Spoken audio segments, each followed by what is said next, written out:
اور جب ہم نے تم سے عہد لیا کہ آپس میں کچھ تو خون نہ کرنا اور اپنوں کو ان کے وطن سے نہ نکالنا، تو تم نے اقرار کر لیا اور تم اس بات کو مانتے بھی ہو۔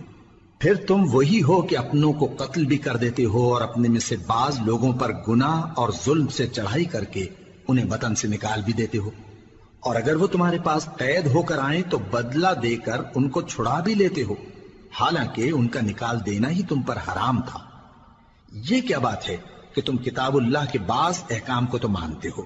اور بعض سے انکار کیے دیتے ہو؟ تو جو تم میں سے ایسی حرکت کریں ان کی سزا اس کے سوا اور کیا ہو سکتی ہے کہ دنیا کی زندگی میں تو رسوائی ہو اور قیامت کے دن سخت سے سخت عذاب میں ڈال دیے جائیں۔